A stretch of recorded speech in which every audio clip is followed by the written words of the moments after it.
Okay, so I want to welcome everyone and be respectful of your time. So we're going to kick things off. And welcome to Donor Database Experts monthly webinar. And this week we are talking about the strategic gift officer using data to drive stronger donor relationships. I'm Marlisa Post with Donor Database Experts, and I am an automations and database specialist. And today I'm joined by two really exciting panelists. I'd like to welcome Jake Heiser. Jake is Vice President of System Philanthropy at Unity Point Health, where he oversees philanthropy for a health system with 12 foundations. And he previously served as Vice President for Advancement at Bradley University. Jake has empowered fundraising teams to experience wonderful growth using CRM strategy, portfolio management, and performance analytics that elevate results and, more importantly, strengthen donor relationships. Across both healthcare and higher education, he has helped organizations move beyond viewing CRMs as operational databases and instead leveraging them as strategic tools that empower fundraisers, guide leadership decision-making, and create more intentional donor engagement. So welcome, Jake. We are going to have a lot to talk about, just going by that bio. Yeah. Wow. Yeah. I'd also like to welcome Matt Lyons. Matt is the Director of Development at Unity Point Health, the Des Moines Foundation. And Matt is also a seasoned fundraiser with nearly 2 decades of experience in higher education and healthcare philanthropy. Throughout his career, he has built and led high-performing development teams that consistently exceed ambitious fundraising goals, driving success across comprehensive campaigns, major events, and strategic initiatives. As a frontline fundraiser at Unity Point Health, Matt is known for his innovative approach to portfolio management and donor engagement. By reimagining how customer relationship management, CRM systems, thank you for including that, Matt. I don't know that we always remember the customer and customer relation systems, can be leveraged to guide strategy and daily workflow. He has significantly enhanced the efficacy and efficiency of the donor experience in alignment with their philanthropic goals. Over the last 2 years, his data-driven approach has led to a 746% increase in documented donor actions. Yep. I wanted to get that number right because it's really impressive, as well as a 581% increase in donor meetings and an 818 growth in dollar raised. Matt, I think you've got everyone's attention, so let's dive on in. Looking Um, forward to it. Thank you. So I wanted to just kick off a little bit and kind of set the stage with sort of how we all interacted and came together. So Unity Point consolidated multiple foundations, the 12 that we mentioned earlier, into one cohesive environment. So that meant bringing together all different CRMs that were each had their own identity, their own fields, their own ways of doing things. So, Jake, at a high level, what problems were you trying to solve, and what would have happened if you didn't tackle consolidation? Yeah. Thanks, Marlisa. Thanks for having us. And I need to meet with the person that wrote those introductions. I'm pretty impressed with those. I think when you talk about it, you talk about a high level. I'm like every other major gift officer you've ever met. I'm full of ego. I'm very competitive, and I thought I'm managing my relationships in a really exceptional way. But just like any other organization, when I came to Unity Point, you talk about the same problems. How are we maintaining an exceptional donor experience? Our executive leaders don't really understand philanthropy. Our boards don't understand philanthropy. Um, we need to focus more on major gifts versus events or our appeals fundraising. How are we doing that? So for us, when we sat down, the answers to all those questions are a more productive CRM. How we engage our leaders, how we manage our work better, and creating that rigor around major gift work, the same way we create rigor around appeals work, around events work, is understanding what we're trying to do. We were using the CRM to pull lists, to track gifts, not really to advance relationships and build rigor around the most important part of the giving pyramid that we talk about, where we see all the transformation and our organizations and all the growth. So for us, by pulling it all together, it was saying, let's build the best practice. Let's really define how we're using the CRM tool its fullest potential. We talked a lot about we needed to educate team members on the CRM. For most team members, that meant the back of the office team. What in reality it means is the major gift officers usually don't know how to use it and they keep changing how they're using it and always gunks up the data. So really being able to do that and then leverage those resources to say, here is the best practice. Let's create some great conversations about how we use it. Let's start giving ourselves really actionable intelligence about how we grow performance. So pulling them all together was actually really defining this is how you use the CRM.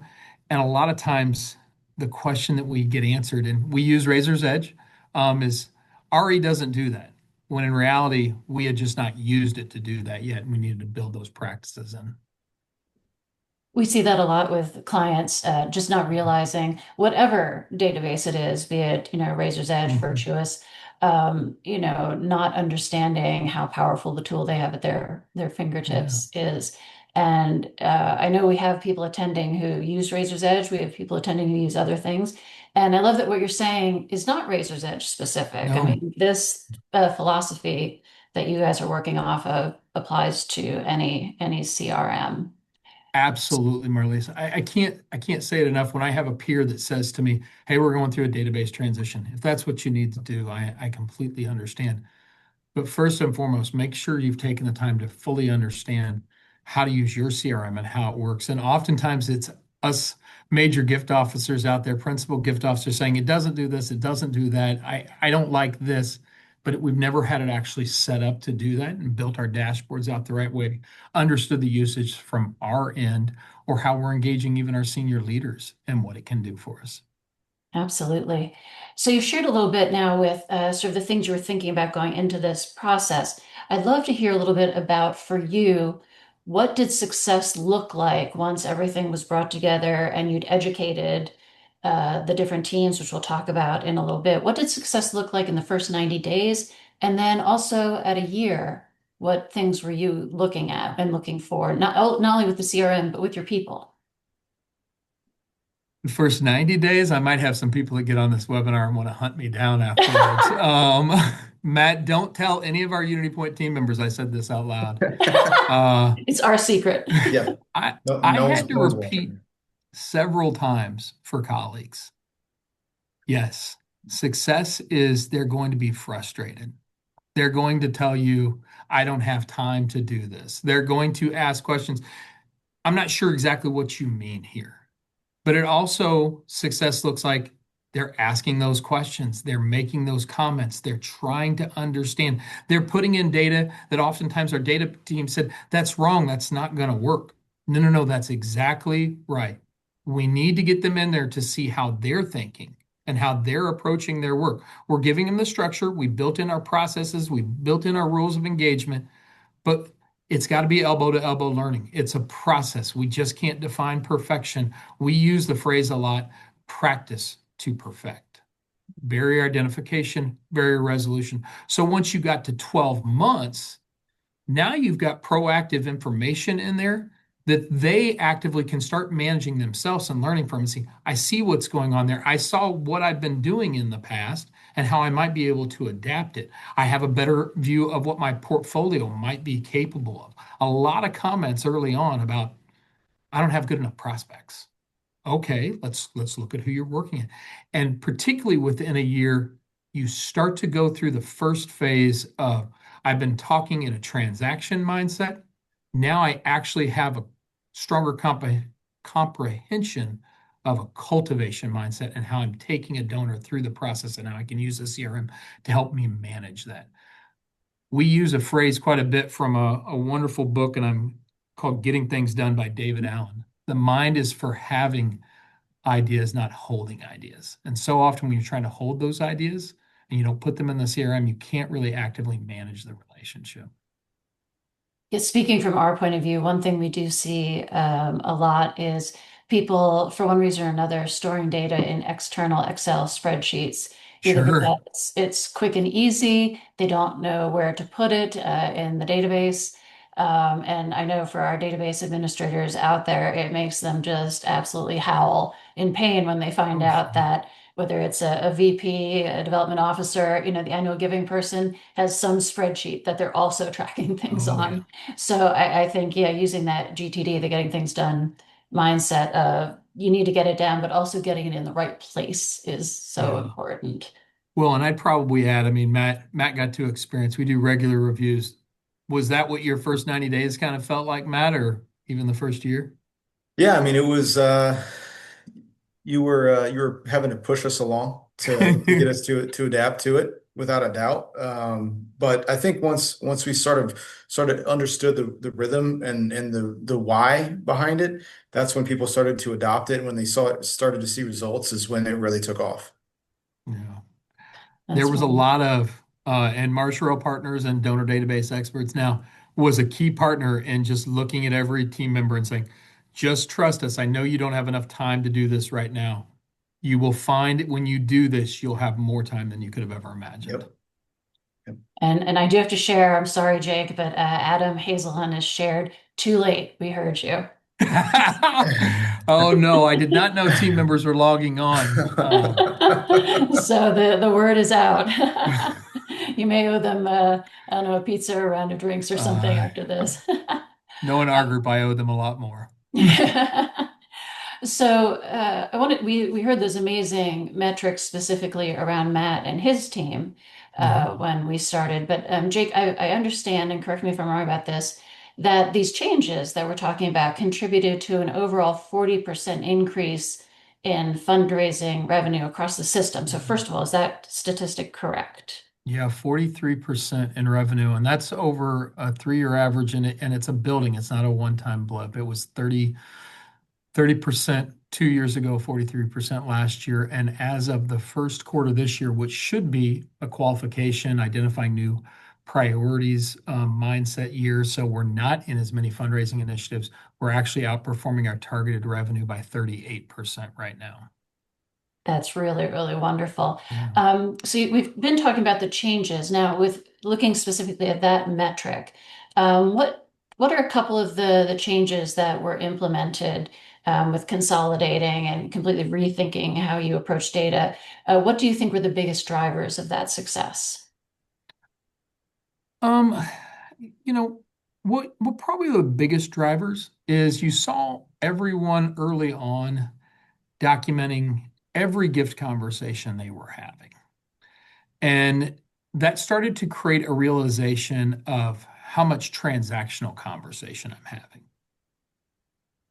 As you went through that process, I think for most of the gift officers, and we started to ask some of the conversations in there about where did that solicitation number come from, that amount come from? Why this project? What's the next steps in getting that? It was instinctively, okay, I need to email them and follow up. That then progressed into, okay, well, which of these people need to have a bigger conversation? They need to be asked a deeper discussion. We would ask a lot about what do you need to learn next? So all those gift conversations, opportunity plans, proposal pipelines that you start to develop, then turned into a discussion of what are the most important ones and how do I need to build those in there? So when are my meetings or my actions turning into more this is the portfolio that I'm trying to actively grow and do that major gift work with. That's wonderful. And I want to share a quote that you shared with us that I really love, which is that, really the gifts and the donations are lagging indicators Yeah. and the actions are the leading indicators Mhm. in terms of your data. And I think that is such an important mind shift. Mhm. I've shared in past webinars that I always feel like when we look at clients' databases, actions are the absolute neglected unsung heroes. Mhm. And it sounds like for you guys, that was the driving thing, Yeah. was to stop looking so much at the gift metrics, start looking at those action Yeah. metrics. Yeah. So could you talk a little, and for our audience, I'm not picking on Jake unfairly. He's going to give us our high level view, and then I'm turning the lens on Matt, so he's not getting out of this scot-free. So thinking about those action fields and metrics, which of those indicators, which you see as leading indicators, were the ones that you saw sort of moving first, whether it was because the gift Yeah. officers were embracing them or as a result of more interaction? Which data points did you see starting to jump? Yeah. And, just to further make Marlisa's point, what we're doing here today is I'm going to give some answers and then Matt's going to fix them here. If they actually are accurate and make sense. When you think about the leading indicators and you start to really leverage your CRM for major gift work, the first thing you're going to see the most of from my set of experiences is every fundraising conference we go to says you got to be able to ask. You got to be willing to ask. You got to ask. And as a fundraiser, when we think ask, we think is ask for the gift. So as you're going to track it, you're going to see a balloon and proposals. I'm going to try and ask all these people. These are all the people I hope to ask. As you go through that, and you start to think about what's the next actions in there, how are you going to articulate that, you will start to see a shift from, okay, if I'm going to ask all these people, I got to get meetings with these people. Then as you do those meetings, are they really the right meetings? So you're going to go from a balloon and proposals because I need to ask all these people because I've got to get revenue. We're thinking about that lagging indicator so much of revenue Mhm. to realizing when you start talking about, okay, why are you asking for that amount? How did the donor help you identify that amount? You start to get meetings and next actions. What is the donor's amount?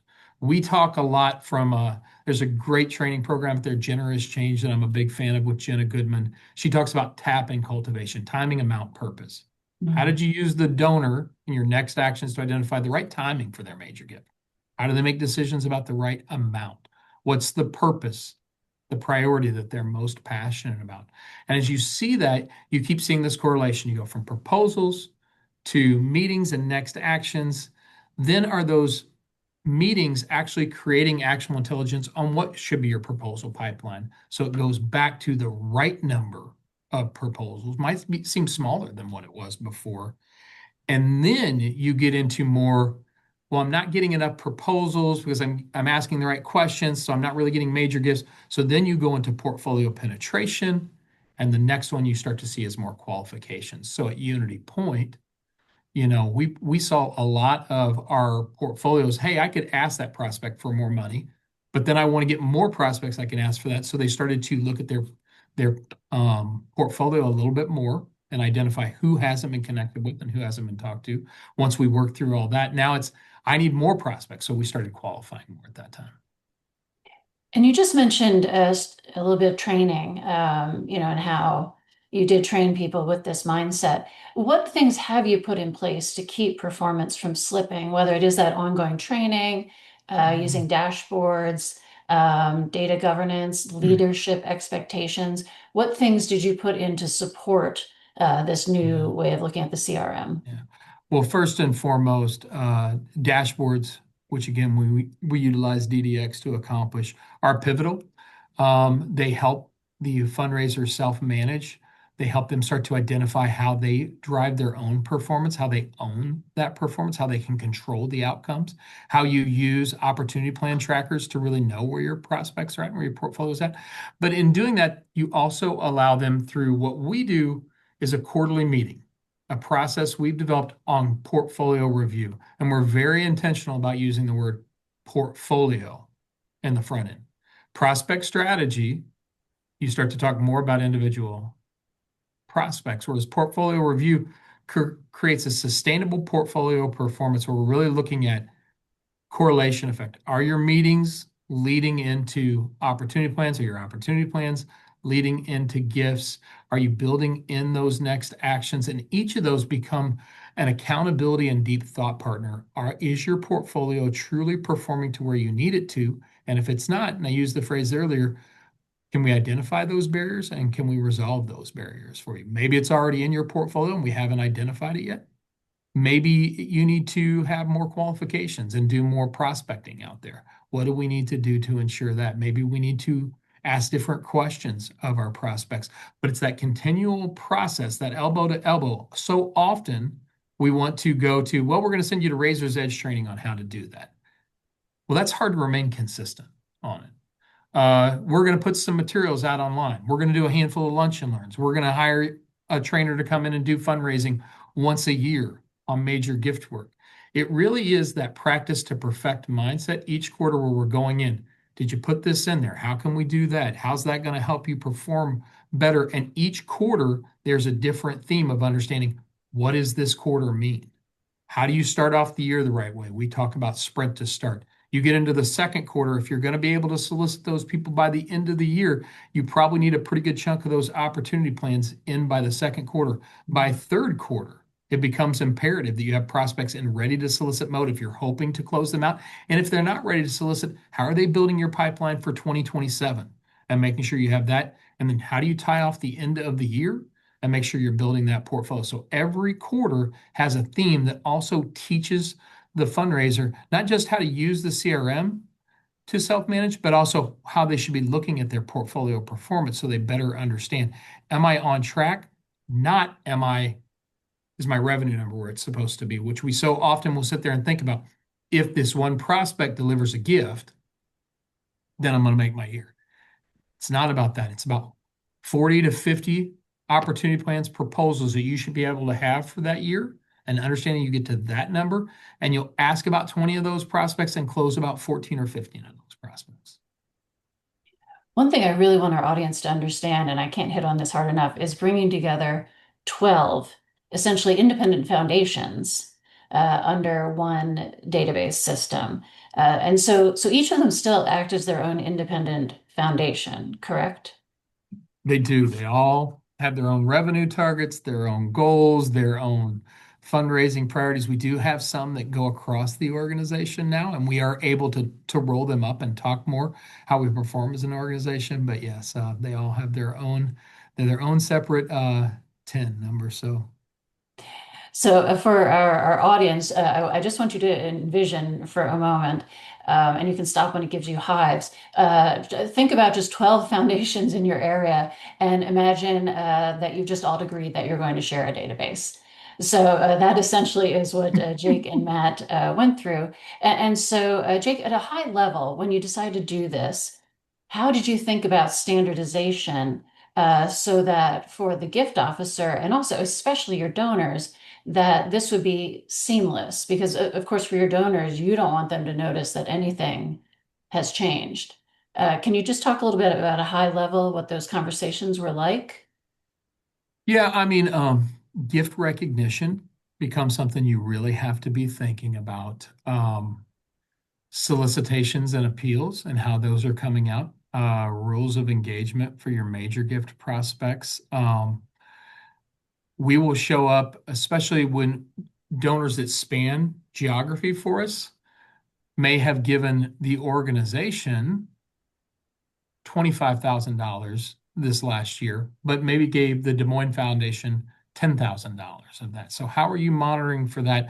So all that coding, and again, preparing the information to be actionable intelligence so it can be pulled out the best way is really, really imperative.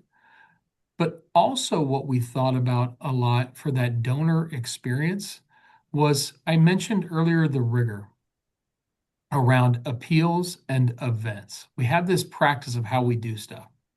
Previously at Unity Point, when you got the major gift officers, and when I came here, there were different groups of conversations going on, and you would get the database team members together, and they would be talking about all their business practices, the philanthropy communication process. They'd be talking about their appeals and how they're approaching it. You get the major gift officers together, and a lot of times they'd start talking about events, or they'd commiserate over what happened with a major gift officer. So often we hear that fundraising is a science and an art. When we were able to put the portfolio planning together the way we are, now we've created small group conversations for each of our major gift officers where they can sit there and interact with each other and really talk more around the science of advancing their portfolio, or really talk about the barriers with a prospect versus, hey, we've got this opportunity. And a lot of times it would be a lagging conversation. Matt would join a group with the major gift officers and say, I got some great news. I closed this gift. Or we've got a really great ask. Could you guys show me a proposal you used, versus really understanding the pieces of the science that came in? Matt, I don't know if there's something that made you think about early on or how things are now. with our work, but I know we did a lot in that space. Yeah, I mean, those working groups, I'll just key in on that last piece. That's been really helpful, to your point, to help us think about our colleagues across the organization have different maybe priorities on an annual basis, but we have really leaned into working with each other and helping each other think through how we're going to get where we want to be, as opposed to like Jake talks about. We closed this big gift, and congratulations, that's great. What were the things that I think we're all focused on? What are the things that we need to be doing in the interim to be more? I agree with you, Jake. It's an art form and it's a science. I always leaned more toward the art than the science, probably because um, I was more comfortable in the fluidity of the art side of it. And once we started to really engage in the scientific part of it and the data-driven part of it, it became much more clear. And then you still have the flexibility to move within that space based on what's best for your donor. But just to be a little bit more specific and intentional in what we're doing has been a big change for us. Yeah. And so I think for people who are thinking, well, I don't have to combine 12 foundations because you guys are certainly a unicorn in that respects. But, I think about large and small universities where there can be a lot Sure. of silos, or even at large to mid-sized nonprofits, there can be a lot of turf and siloing and people just getting very territorial. And I think a lot of these discussions that you're having and these philosophies can also apply in those kind of circumstances, as Yeah. well. But I am really curious. So in a system where a donor could have relationships across multiple entities, which we can also see in universities and larger nonprofits, how do you avoid there being sort of too many cooks while still honoring those relationships? Yeah, you definitely have to think about your rules of engagement, Marlisa, and what's your portfolio management principles and how do you approach that for us? We have a primary manager. Anyone can sign up as secondary within that relationship, and you always are talking to that primary manager. Does not mean you can't engage them. The primary manager's job is to understand what's going on broad scale with the prospect. Are they actively being solicited for something else? Has the donor identified this is something that they're most passionate about? And if they haven't, what's next? How do we have the donor's best intention? And again, that some of those principles that we get to talk through each time about portfolio review. How did the donor identify this as something they're most passionate about? It's a priority for them. It's an interest for them. How do we ask the right questions to do those? So it allows us to really re-emphasize that what do we learn in donor meetings versus what do we want to pitch to a donor and what do we want to share to a donor. And those processes are really important to make sure we follow and be mindful of how we do that. And then the opportunity plans for us.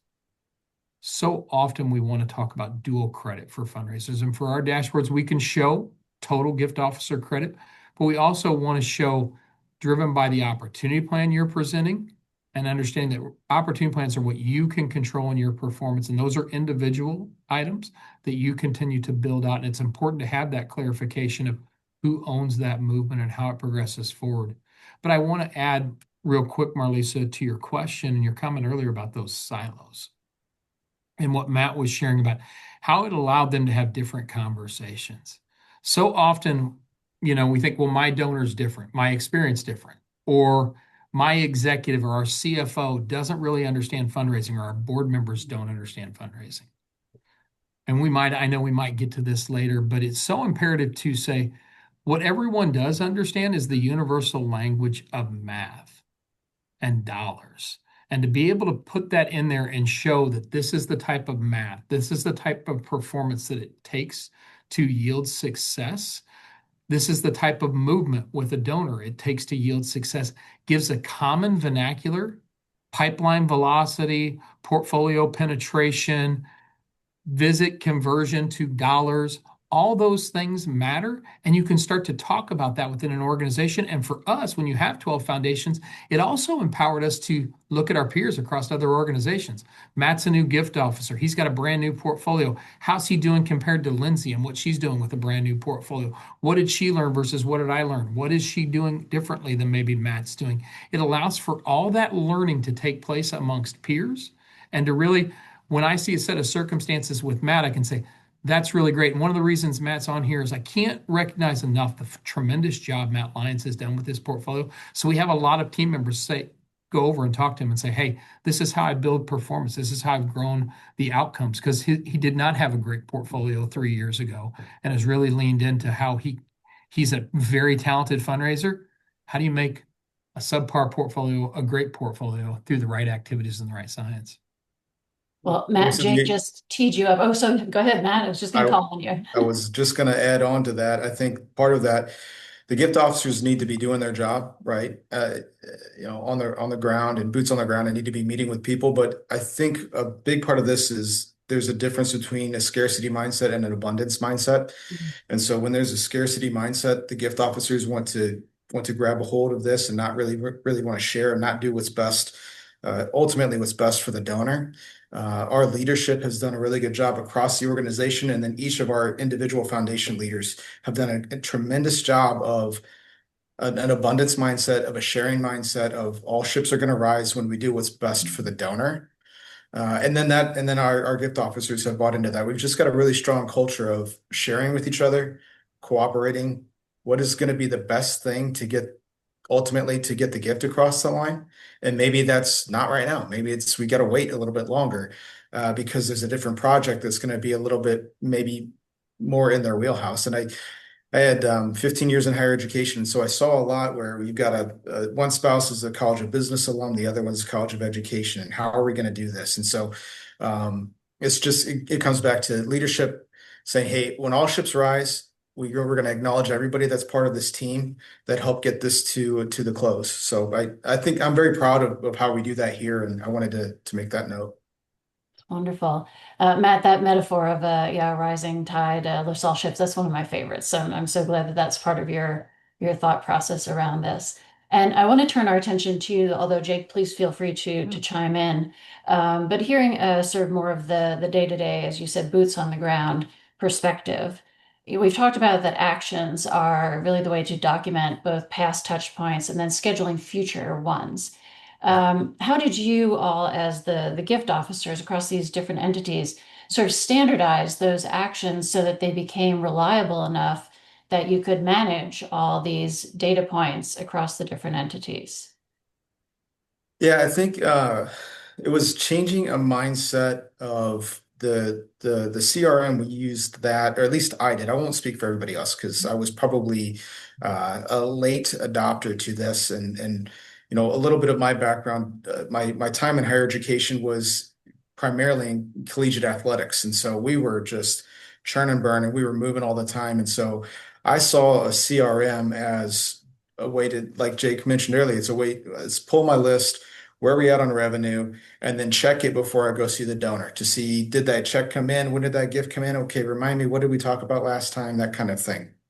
And so what we had a really intentional effort to change it from being just something that I go to once a week to review some things or to pull a list to it really defines my daily workflow. And so we're using actions as a way to help us work our way through a portfolio and work our donors through the gift process. So when I come in on a daily basis, when I log in and fire up the computer, I'm opening up Outlook and I'm opening up our CRM at the same time because that is telling me, okay, what do I have on deck today? What do I have on deck this week? Where have I been tracking for the month? What are the things that are most important to get done today? And then where do we need to shift things? And I think that's also been another big shift in my mindset of a lot of times I wasn't putting things into our CRM because I didn't know what I was going to do. Mhm. I got hung up on, well, I don't know what I'm going to ask. I don't know what the two or three things are going to be to get them to an ask. I'm just not quite sure. And so I just wouldn't put anything in there to be quite candid. I mean, chief center amongst us of bad data. And once I got my brain shifted away from this has to be concrete to this is more sand. And we can smooth this over and we can write it again, but you have to have something in there to react to. If there's as good as we all think that we are, and Jake mentioned ego, I mean, I like to say gift officers, and I don't currently manage any gift officers. I did for 15 years, and we're all prima donnas. It takes one to know one. We all think we know our donors better than anybody.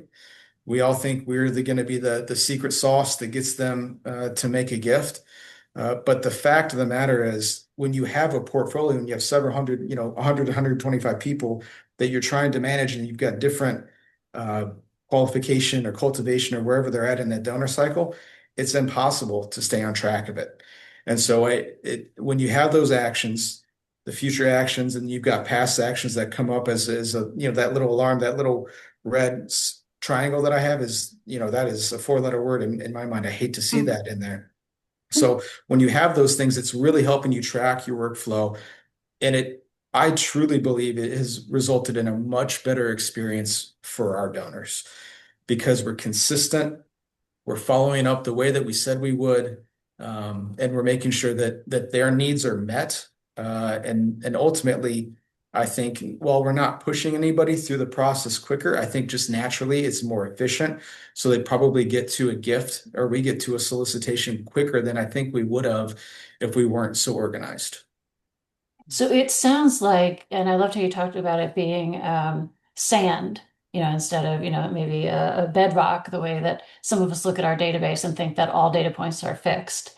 It sounds almost like you turned it into a planning tool and one that could be flexible to meet your needs.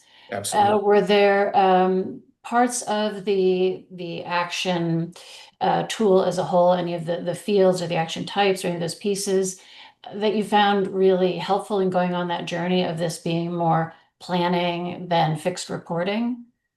I think one of the things that has really helped me is making sure I'm tying an action to an opportunity plan. And so that, and that's part of that is because Jake would bring it up every time we'd have a quarterly meeting.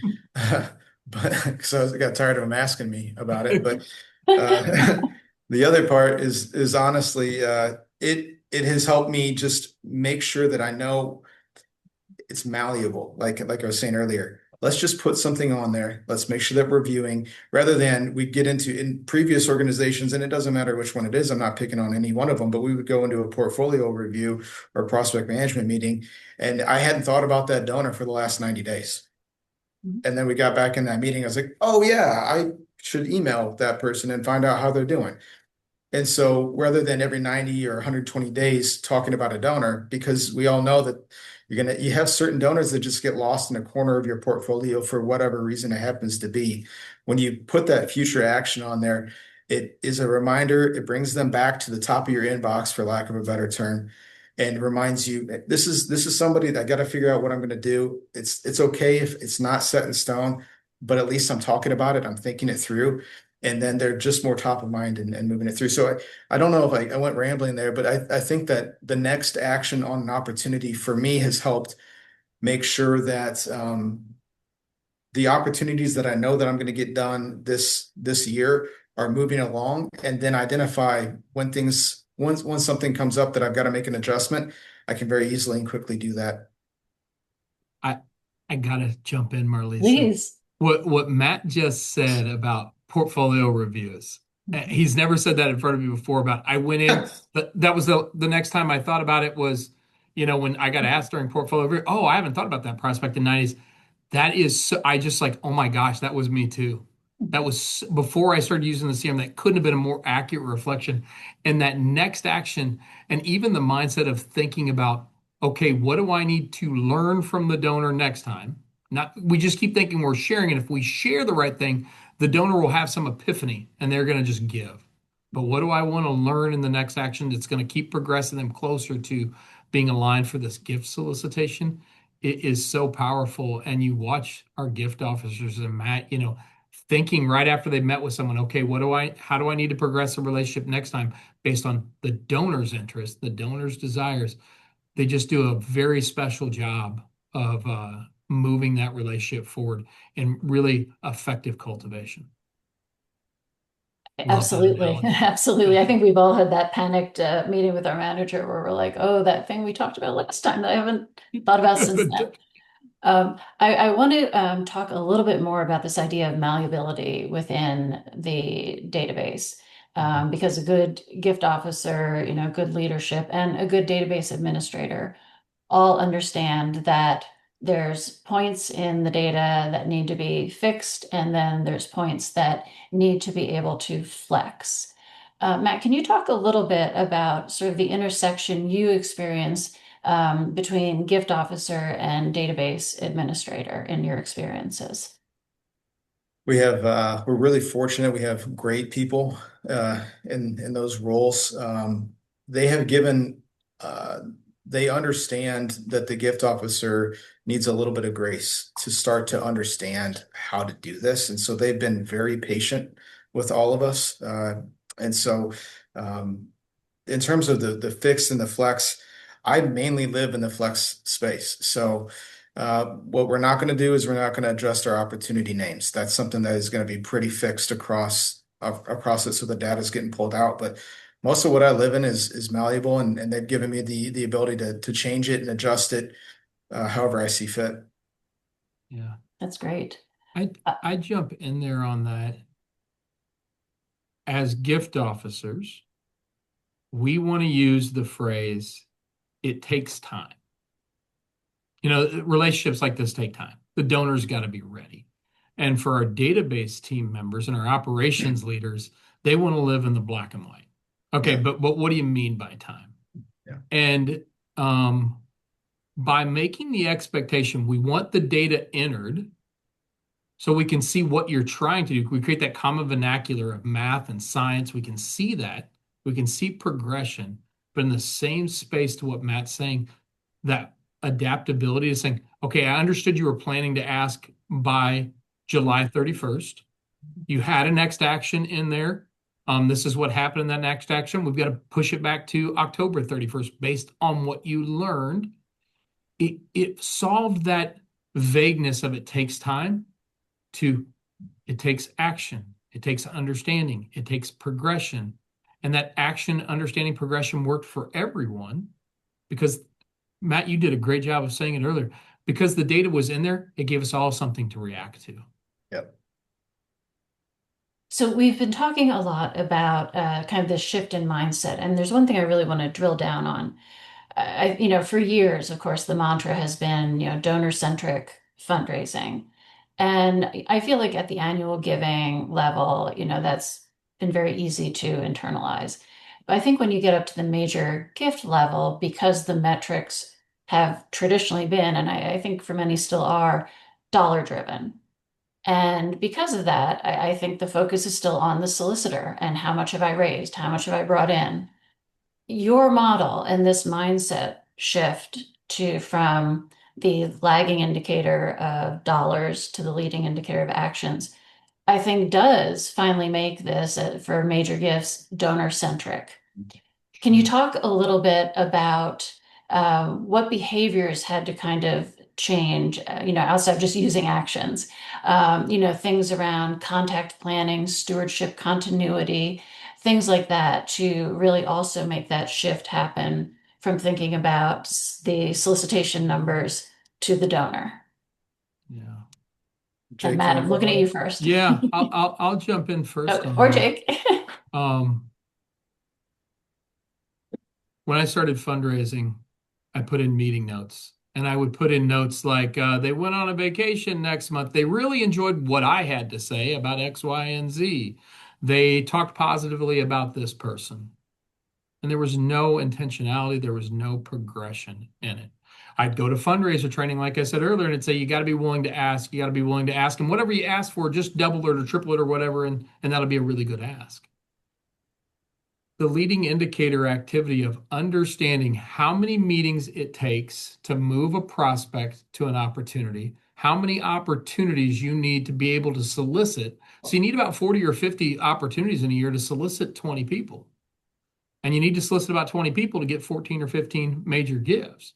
To understand how that works and how it's all progressing, and then to use those next actions. And I love that Matt signaled that out is the most important thing. We didn't practice any of these things, but those next actions to say, am I progressing this relationship? Am I moving it? Really does allow you to say, am I building effective pipeline? I'm just not meeting people and reporting on what we talked about. I'm meeting people and trying to build a pipeline and to build progression, productivity versus activity. And now I understand what it takes that allows you. I got to ask everybody I need to meet with if they'll make a gift, and hopefully some of those will stick. So hopefully I make revenue. Nope. I actively have a plan now of how my meetings turn into opportunities, how my opportunities turn into revenue, and how I'm pipelining to the right revenue so I don't feel stressed about closing out the year and soliciting everyone possible or getting ahead earlier in the year. Sprint to start on meetings, build your opportunities at the right time, your opportunities, and prepare them to close at the right time to really help you progress. So then you get into the end of the year and like, I'm hitting the numbers I need to hit because I did all the other things right first. I think it helps too with transparency as I'm looking at my portfolio. There's no holes, or where there are holes, it helps me identify where the friction is or where there's an issue. So clean data removes all that clutter. So I can look at this and say, okay, XYZ, here's a hole here. Why is there a hole here? What is the issue that I'm having with this particular prospect or this particular project or whatever it happens to be? It's really going to help you understand what is slowing down, where is it slowing down, why is it slowing down, and where do you need to focus your next quarter on. Yeah. Matt, I wonder, we've talked a lot here about how within your departments and across the 12 entities, there was this mindset shift. Did you and are you still experiencing any difficulty with leadership or board when they're saying, well, how much are you bringing in? And of course, this has been a very successful metric, but did you receive any pushback, with trying to say, well, yes, that's important, but we're changing how we're looking at this, changing what our leading indicator is to be more successful. Did that boggle any of them? Was it hard to get the buy-in from leadership on that? I don't think there was any issue with the leadership. We had a lot of continuity and alignment across our leadership. I think it was maybe at the gift officer level, convincing them that this is going to be worthwhile, right? At the end of the day, so you rattled off some percentages. Those are just things I pulled out of our CRM from a few years ago to the last year. And for me, I decided I'm tired of hearing about this. I'm going to actually do it. And if I'm going to do it, I'm going to do it all the way. Let's just see. Let's actually see if tracking all this work is going to improve anything. I'm going to make myself the guinea pig. And for any of the gift officers that are out there that don't do this yet, or if you're a manager of a CRM, I'm going to challenge you to just do this for 90 days. Just for 90 days, say, you know what, I'm gonna track all my actions. I'm gonna put everything in there. I'm gonna make sure that not just meetings, but what are the things that I'm doing to get the meetings, or what are the things that on the back end. Put all that information in there and just watch the difference. Because I was pretty anal about it for a year, and it was by far the most productive I've ever been in my career from a fundraising standpoint. So I'm getting there ultimately. Is the board going to no, the board cares about what the number is. Mhm. What's the number at the end of the year? And how you made this, what the sausage was to get to the end product, we don't really care. And that's what we were really, really focused on. So our numbers are continue to go up. Leadership's aligned with this strategy. And why would they not be when the results have been what they've been? Wonderful. I do have some more questions for you, but I also want to remind our audience that you can use the Q&A feature if you want to chime in and ask any questions as well. So in our remaining minutes, please feel free to do that. Matt, I would love to know what's one dashboard or widget, feature in NXT, especially now that they have the new home screen features. What do you feel is the best thing that a gift officer should have and focus on? Yeah, I mentioned this earlier. I'm going to visit it again. Mhm. It's the work center. So when I go in, I can see past due actions, upcoming actions, and then, total completed. We're all really competitive. Gift officers are all very competitive people. We just are naturally. And so when I see that there's things past due, that's actually okay because that means it was just in the last day or so, that I can get in there, get that cleaned up, and make sure that it's just tracking my work and my week. And then I can kind of celebrate at the end of the month and see this is how many actions I've had. This is what's really the progress has been made for these different individuals or couples, whatever it happens to be. So that would be one. And then we've got Jake, what's it called? That portfolio management that main, it's the dashboard that, Yeah, our fundraising revenue dashboard that we've created and gift officer revenue. which is huge because then on that one I've got all my meetings. I got a breakdown of what types of meetings. I get very granular. I'm such a nerd about this, which is my wife is also in fundraising and likes to joke that like, what happened to you? You actually care about this data now. But yeah, I'm tracking my qualifications, my solicitation meetings, my cultivation meetings, my stewardship meetings. I want to make sure I know that where people are at in their portfolio. So I've probably skewed way too far, but it helps me know exactly where I'm at with my donors and where I need to be focusing next. And you said, that you've gotten all this buy-in for yourself. You were a late adopter and maybe a slightly reluctant one. Is there a metric that you used to really focus on and now it's one that you just no longer focus on or believe in as being important? Revenue, I guess. I mean, I mean, it was previously, again, in college athletics, it's a lot of hand to mouth. So we've got to bring the dollars in to get the dollars out the door. So that was always just, what are we going to do we've got the end of the fiscal year coming up at the end of June. Like we got to close some gifts. And so it was very driven by that. And now it's just completely flipped on its head. And what are we going to do to Fortunately, I'm an organization that understands that. And if we've got to shift this into the next calendar year, if that's what's better for the donor, if that's what's going to get this across the finish line, let's not push it now. Let's follow their lead and make sure that you're asking the right questions to ascertain when the right time is to make that gift. So I I really don't even look at the revenue, to be honest. That's amazing. So Jake, my last question for you Mhm. is, you completely shifted a philosophy here, and you're also very clearly, looking closely at those activity metrics, meeting every 90 days. How do you keep this as being something motivating rather than frustrating or demoralizing, especially in the early days when you were trying to introduce this philosophy? You have to early on allow for mistakes, allow for grace, and allow them to visualize the results they're having. Give them space to grow. It's not a black and white game. There are things you must do, and you got to reinforce those must do's and how they're going to benefit the fundraiser. How they're going to benefit the fundraiser. When we start on this journey, and Matt talked a lot about next actions, he talked a lot about his work center. Many of us don't put that information in there because, oh, we missed the deadline, we got to push it out. And that's just annoying. That's just creating more work for me. And we feel guilty. But when we truly embrace it, and above my shoulder, you'll see you are the secret ingredient. It's a mindset we talk about here. When you truly embrace it, there's this idea that clarity is kind, and it's kind to you. You know exactly how to have success now. Once you've embraced it, now that every fundraiser in our quarterly portfolio reviews can sit there and say, I do have control over this. It's not just hustle and circumstance. It's not just I have to work harder and harder and harder. I can't take a vacation. I have to return these messages. I have to make as many calls as humanly possible so that I can raise enough money. Because if I don't raise enough money, we're not getting our campaign goal. My job might be in jeopardy. My boss is going to be a jerk to me.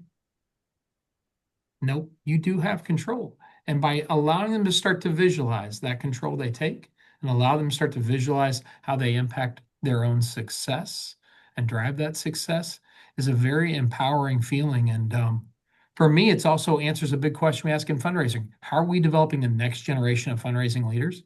Teaching them how to use the CRM. If they know how to do that, they start to build real business practices, just like any other business. It's not giving's impacted by industry. It's not the economy. What fundraising priorities. You can build sustainability and you can understand where it comes from just by understanding where your portfolio is and actively using a management tool. Right. I mean, the data is not going to become any less important in the Yeah. future.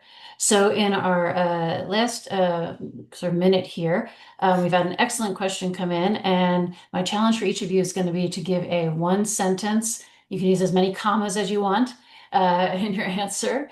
Jake, we'll start with you. The question is, what is the number one thing that a database administrator can do to support the gift officers in this journey?